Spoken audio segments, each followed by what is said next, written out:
Hi, everybody. Welcome to this week's call. My name is Lee Honish. I am the president of Home Advocates, a distressed property solution. Let me get all the technical stuff out of the way. If you're an agent wanting to learn about distressed properties or anything really going on in the market, go to homeadvocates.io and learn more about the company. Also, feel free to join us on social media at Home Advocates IO, not .io, Home Advocates IO, or just type in Home Advocates. It should come up. We are brokered by EXP. We are very proud to be a part of the EXP family. So before I get back to sharing my screen, I'll say hello to everybody and get everybody up to speed on what's going on. We just got back from Las Vegas on Monday after basically launching the company on Friday. From start to finish, from concept to completion, I'd say it was over 2 years. But the actual construction of the company and putting distressed property solution on the market took under 90 days. I mean, let's be perfectly honest. It was February 14th, March, April, May. So 90 days, we created a corporation based on an idea that I had 2 years ago. So 2 years ago, I was approached by a couple of EXP agents after going through a dramatic life change. And after that dramatic life change, I decided to work with that group. I saw what their plan was within the EXP umbrella. They thought that my techniques and what I wanted to achieve were not germane to the market, and that, as it was put to me by a friend who brought me into this, I am a little too aggressive for it. Well, probably right, but I kept the idea alive. I talked to people within EXP and other agents that were in EXP, and that was an important part of the structure for me for what I wanted to do. I wanted to be able to recruit real estate agents and put them under the umbrella so that I could recruit more agents underneath them to expand my message. And the message that Home Advocates has is very simple. We are here to help homeowners, and we are here to give them the alternatives to foreclosure. In doing that, we have figured out 3 avenues to get real estate agents get paid. We're kind of working out the bugs on 2 of those, but we're very close right now. And we should have it all worked out here shortly, actually next week. So here is what we do at Home Advocates. We do short sales, we do negotiations, we do real estate transactions, we do education. We have a complete umbrella of agents that we work with. We also provide them leads. We provide them the marketing tools and coaching that they need, as well as a follow-up system on top of it. It is all encompassing. So go check out homeadvocates.io. And if you want to learn more, click on sign up and get educated. That'll take you over to our Academy page. We have a complete Kajabi-based program with modules for everybody. Anybody can learn how to do what we do, and we want to provide you leads and get you guys started. If you want to join up for EXP, just call us at 833-WOW-HELP. It's at the top corner of all of our pages, 833-WOW-HELP. If you're on the Home Advocates page, just click on Contact Info. All of it's listed. We would love to have you on board. The advantages to joining us in EXP are very simple. Because we have an express buyer program, we're able to get you higher paid seller's commission when you encounter a homeowner who wants to sell. More importantly than that, I think, is the fact that we will recruit for you, right? So when we're out on the road and we're getting ready to book our June dates, we're talking about going through Arizona as one of those stops. So instead of us doing our normal presentation, we can now do it in conjunction with the agent in that area who's signing up, who is Diana Ramirez. So we will recruit new agents underneath her, unless you want to invest into the system outright. There are 2 ways to join. Just go to homeadvocates.academy. If you want to sign, if you're a part of EXP already, or you, that's important, And number two, or you want to stay with the brokerage you want to stay with, you have to go to homeadvocates.academy. It's a one-time fee to enroll in the program. The price will go up. I'm going to double or triple the price once the market changes, and the market's already starting to change. And I'm thinking of raising the price by another 1,000 in about a week. We don't do monthly fees. We have videos to explain everything. I'm going to do a brand new series of videos on the explanation page. I think you should invest the 90 minutes in watching what we're about, and the 30 minutes on what the program includes, and even the 5-minute video on what EXP is offering when you join us. If you want to join through EXP or if you want to join through the other program. That's it. If you have any questions, of course, call our 833-WOW-HOPE number. Derek or Gina or Jen will be happy to talk to you about being involved in the program. I think that conducts all of the personal laundry business at the top of the show. Let's, while I still have the video up, let's talk about next week and what's going to happen now that the company launched on Friday. So for those that are signed up, starting Monday, you will get your county's Excel spreadsheet, right? So we know that the pandemic really won't turn over, let's say for the Florida people, for about another 30 days before the lates and the notice of default start to stack up in the next 30 to 60 days. So to get you started, because I want you guys out there, I don't think anything's changed in the last 18 months based on the data that I've looked at. So I am going to get you the last 18 months for your county, right? So that you can go and start tagging and start building relationships. I think that's the way to go. Right now, go out, meet with them, do the format. We're going to talk about one of those things you need to do today as our coaching call idea. And we'll talk about that. We'll talk about what you want to go do at your first meeting. Same thing for AMS or Monster users. If you guys are just keeping up with the old systems and getting involved, cool. Go and get yourself some data. Do your area for the last 18 months. Break them down into 12 to I say 2 at 12, which makes your day about 45 minutes twice a week for putting out tags. Keep it really simple for yourself. Of course, the step-by-step videos are available for you guys to watch within the system. Go out and put up 12 marketing pieces on a Tuesday and a Thursday, filling your meetings on those other days. Simple as that. But I'm not here to have those discussions. It's to tell the people that we're involved with, hey, on Monday, you should be getting an email from me no later than Tuesday with, I would suspect at least, we're talking 18 months. I figure it should get you a few hundred to work with for now. Nothing's going to change. There were no foreclosures. Nobody got evicted. Notice of sales mean nothing. So break them down however you want. They'll come as an Excel spreadsheet. I'll get the San Diego County, and maybe next week on the Wednesday call, I'll do a complete Excel breakdown of how I like to separate data for me here locally. Although I did have somebody here who wanted the exclusive, so that would be really cool if that happened. I'm in South County now, so I don't know if it's kind of a pain in the ass to deal with the properties around San Diego City, but that's just me. I've done it all in North County, which is what I'm used to. But now that I'm city folk down here in downtown at the worldwide headquarters, I'll do a call next week about that. Does that cover everything? Everybody's caught up. You know where to go. You know where to sign up. You know where to send your emails. If you have any questions, you guys have those emails. Again, go to homeadvocates.io. Let's turn it back to screen time and cover this, and then I'll take questions and make it pretty simple for you guys. There you go. I'm going to turn off my video because that seems to be pointless when you do a screen share. All right. Let's talk about on the Academy page, right? So on the Academy page, when you log in, for anybody who uses it, I'm going to show you both places where you can find this. I want to focus on this. It was the focus of what I talked about on Friday and Saturday when I did the original, and I reshot the training video on Saturday.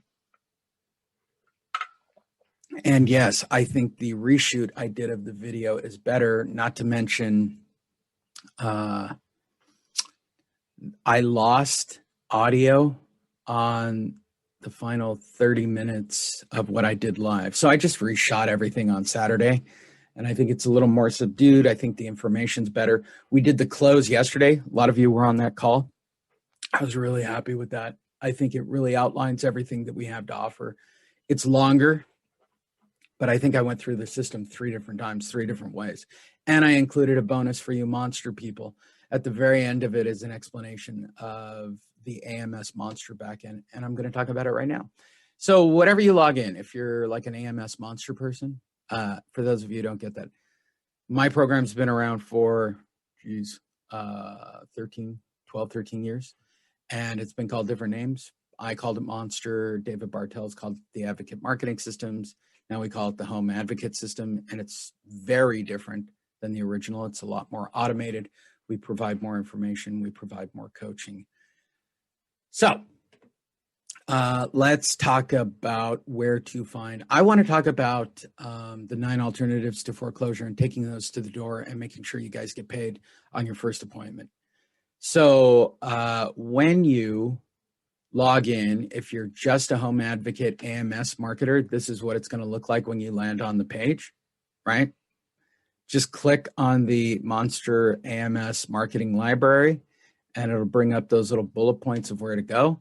It'll take you into this page. And probably should have told you where. But when you click on current library, it will take you over to this. Is it meeting packages or where is it? Yeah. So when you click on current library, you're going to click on meeting packages. Sorry, should go through this step by step. Click on meeting packages. This is just for Monster and AMS people in your basic package. Home Advocates people, let's take care of you guys, shall we? Scroll down. You're going to go to where it says conversions, and you're going to go to the library. Once you get into the library, you're going to scroll down into the current library, and then you're going to click on meeting package. And for you, in the meeting package, about midway down, you'll see a document called Alternatives to Foreclosure. You get it, you can right-click it, you can download it, and that's what we're going to do. Real time here. My computer seems to scan it for a virus as well. It will open up in Microsoft Word. How cool is that? So let's drag this thing up here so you can see it.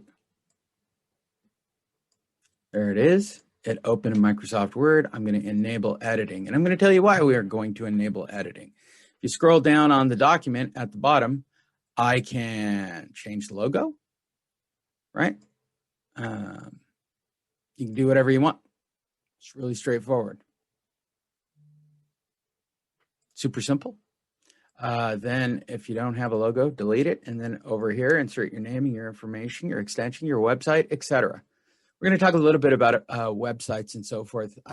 There's a big flaw that I've missed out on making you guys home advocates, and I'm going to make a correction on it today. I think you guys need some online stuff, but we'll talk about that at the end as a bonus. All right. So these are the 9 alternatives when dealing with foreclosure, and I want to go into these and why I know 3 of these are 95% of their actions. Now, first of all, let's just do basic math. There are 9 alternatives to foreclosure. In my opinion, 3 of them will get you paid. So if we go with basic math, 33% of their, just pure odds, 33% of their choices are going to generate money for you. Okay? That's awesome. Probate, I don't even think is that good, comparatively speaking, which is the only other one that kind of has a lock into everything. But let's go through these. So the first action, which is probably what I put in the 5% category of what they're going to do, homeowners do nothing. If you do nothing, more than likely your home will be foreclosed upon at auction, period. There's nothing else to discuss. I mean, we give the full explanation when you're reading it to them, but I'm going to explain this like a banker would. Do nothing. It's what most people do. I've said it on Friday. I said it on Saturday when I re-recorded. I'll say it again here. To this day, with over 30 years of experience doing this kind of work, I cannot, for the life of me, mentally process why a homeowner in any way, shape, or form would do nothing when they have equity in the walls. And for that matter, for a short sale either. Like, why would you not take care of your business, get out of it, get it cleaned up, get back, become a boomerang buyer, right? Start to work on and fix your credit and start to get ready to buy again. To me, it is still the most profoundly engaging thing that I've talked to psychologists about this. Like, I don't really understand the do nothing mentality that actually happens. Number 2, pay off or refinance, right? Completely pay off your loan plus any default amount and fees. Okay, we all know they don't have money, so that eliminates number 2. So far, we got a 5% probability that they're doing nothing. They're not going to pay off or refinance. They're not. They're already behind on payments, generally speaking. Number 3, reinstate, right? It's bringing the loan current. That's the bottom line. Plus fees, plus attorney's fees, plus whatever other garbage fees a bank can tack in. That's not going to happen unless somebody grants them money. That's like a 0.001% chance of that actually happening. So I would eliminate that from my thought process. That's not going to happen. So for those of you who manifest, like my entire staff, and you're meditating on what the outcome in the future is going to be as you wear your crystal up against your chest and burn sage, looking with your client, looking for an outcome, or you looking for a way to get paid, don't put payoff or refinance or reinstatement on that list. Focus on the next one, which is loan modification. We all know this because we've all been doing it for a decade. For those that are brand new, and the banks seem to be gearing up. Did that long sigh explain what I think about loan modifications? It is utilizing your existing mortgage company to refinance your debt or extend the terms of your loan. Basically, that's it in the bottom line. This is the bulk of their choices, right? There are 3 choices on here that I think they're going to take 95% of the time. So I would put this in that category. I'm going to put them all into the same category. The category you get paid. That's 95% of what their choices are going to be. 95%. The other 5% are going to be people who do nothing. So let's talk about loan modification. Utilizing the existing company to rewrite those terms. Well, here's what happens. People write it up by themselves because they don't have any assistance, and they believe the bank, and the bank takes advantage of them, redocuments the loan, denies them, and has a better way to collect when they sell the loan off to somebody else. That's a bottom line and a quick explanation of what really happens with loan modifications. Since our research has indicated that the banks are gearing up for loan modifications, surprise, surprise, Gina has reported to me that the banks are behaving oddly in regards to that, which means they are gearing up for something that is about to occur. Can't imagine what that could be. Number 5, forbearance agreement. This is in the category of things that will get you paid. We all know about the 6-month forbearance agreement and the moratorium and what this whole thing is really about. Most of those 6-month forbearance agreements have expired, and there are a lot of people who owe. There are people who took them late and still will owe. There's a lot going on here. Once again, much like a loan modification, if it's not prepared correctly or submitted to a bank, there is no possible way that it will get approved. What occurred about a year ago was a gift, much like early loan modifications. They were just gifts. We don't want them sitting around. We don't know what to do with them. We're all just approving them as quick as we can, as long as our files are filled. That's really what it seems to me. The loan modifications that they're getting ready to do seem to be at a different level. I've heard Gina use very weird terminology of what the banks are talking about, like whether or not they will approve to even take your file, which is crazy. The forbearance program, based on what I know from people who did it, it was very much, we're just filling a file and we're approving everybody blindly. And since nobody's credit was affected and they completely shut down credit and foreclosures and all attorney things, great and small, it's obvious. Number 6, partial claim. Go see items 2 and items 3 for item number 6. Partial claim, a loan from the lender for second, including back payments. Yeah. They're not going to happen. More about money. Anytime you hear that they got to bring money or they got to go find money, that's just not going to happen in this transaction. Deed in lieu of foreclosure. This comes up. We've had talks around the camp. about this. Giving the property back to the bank instead of foreclosing. Cash for keys is probably the more correct terminology that people used in the REO days.